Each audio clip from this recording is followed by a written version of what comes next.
الو بیمارخونم یا السلام علیکم شما دکتر کا دکتر جان همین دخترچه من روچکا خورده اما یاری اول یک خیر هستونم دکتر جان یک میگفته الو اشو دقیقا قایمه کردی آرام گوزن آرام ها هیچ گپ نه چخیل هیچ گپ نه اکا یه قایمه کردید دا خیلی یک روچکه بوده ساخی او قدر سخت ضرور باشد قلم قطی نوشتن گیرید چی؟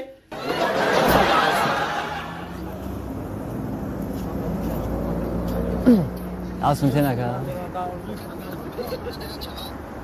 اسمش نکن الله اکبر شما دفعه اسمش نکن رحمت هی جمعیو نمیبینی اینجا یاسومیه 50 درمی نیست ایرا باشه چیکار ناز خوبه سلامتی خوب راوش خلاص بیا یک کیلو چای میگیریم یک جا میریم تو من یک کیلو چای گرفتم من روزگار خوردیش نیست شما رفتید یک روزگار حتما خب سلام روی صد من شما میگیرم یکی خوشه جان داده چیکار بود چی خوشه جان من با تو همدردی بیان میکنم فهمیدم چی همسری من پالتوی نو خرید خب این با من چی دخل دارد همسایه؟ گفت در سر این که همسری من یا همین بگاه یا پگاه همسری تو رو خبرگیری می روند سلام علیکم شما نفس؟ چی با گب نمیزنم؟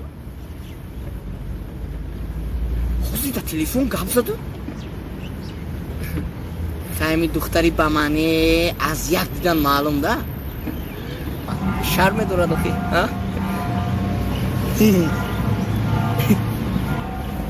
شما هوای سیواف نومتون چی؟ نومتون میدونم شرم داره ولی بعد هم میزنی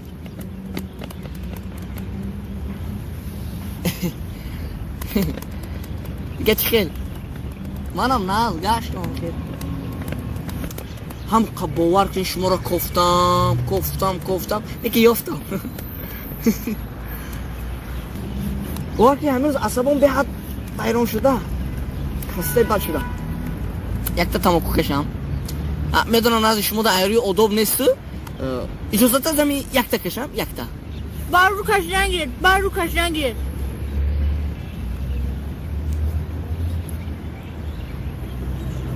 یک رقم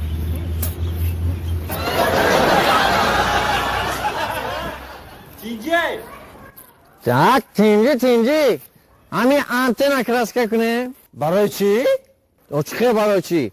آقای تلویزیون چانه بیلی نشون میده خیبات آخی را میکنم که تلویزیون سویدنوی نشون تیا